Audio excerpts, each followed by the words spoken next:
Hello, my name is Adam Rohde, and today's lesson will be an introduction to chemistry. First, we must talk about the subatomic particles that make up atoms. We have proteins that are positively charged particles. Then we have neutrons, which are neutral or uncharged particles. Finally, we have electrons, which are negatively charged particles. The nucleus is the dense center of an atom.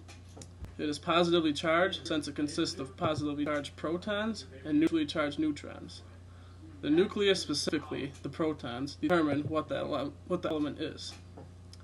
The nucleus also contains most of the mass in the atom.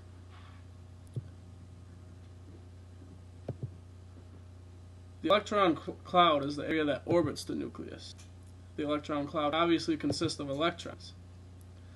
The electron cloud covers a large area compared to the nucleus, and it takes up most of the space in the atom. Since electrons are extremely small compared to protons and neutrons, the electron cloud does not contribute to atomic mass. The atomic mass of an atom is found by adding the number of protons with the number of neutrons in the atom. The units for the atomic mass are called atomic mass units, or simply AMU. For example, if an atom contains 4 protons and 3 neutrons, it has an atomic mass of 7 atomic mass units. Remember that electrons are not counted towards the atomic mass. Protons have all the same charge and therefore repel each other. The nucleus is held together by a strong nuclear force. In order for this force to happen, the particles have to be extremely close as they are in a nucleus.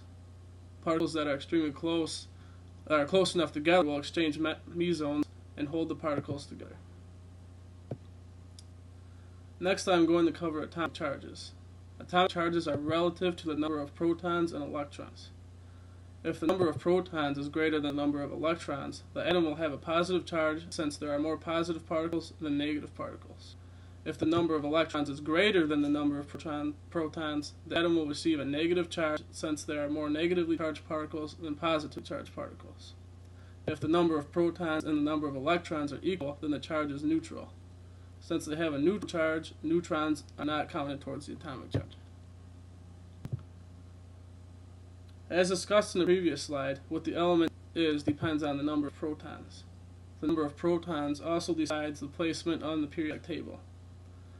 If the elements contain 2 protons, then it is the second element on the periodic table. The same element can have different charges.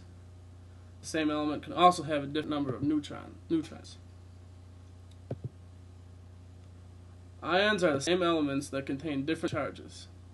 For example, a hydrogen atom with 2 electrons has a charge of -1 since there is only 1 positively charged proton and 2 negatively charged electrons. If a hydrogen atom has 1 electron, it has a neutral charge.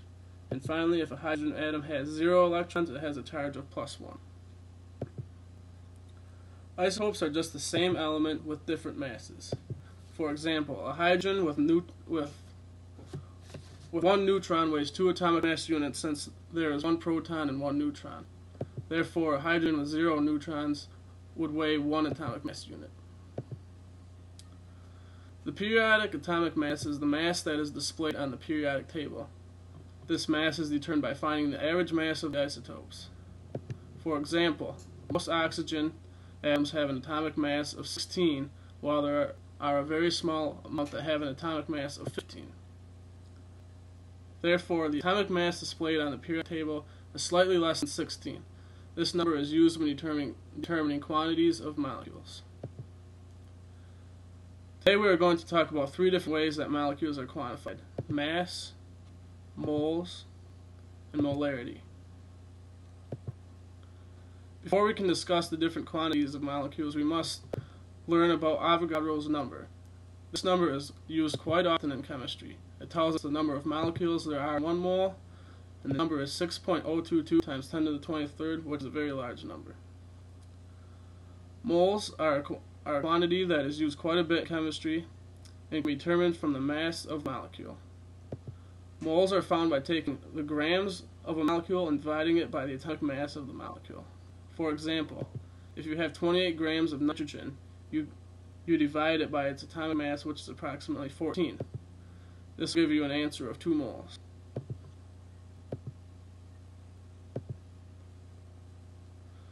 Molarity is useful because it tells us the concentration of a molecule in a solution.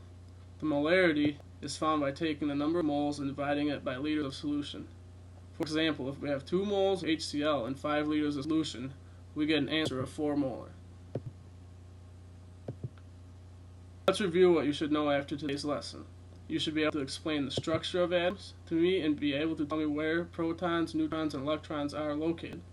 You should be able to figure out the charge of an atom based on how many electrons it has. You should be able to figure out the mass of an atom based on how many protons and neutrons it has.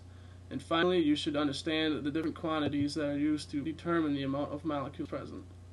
Thank you for paying attention during this presentation. I hope it was a useful learning tool for you.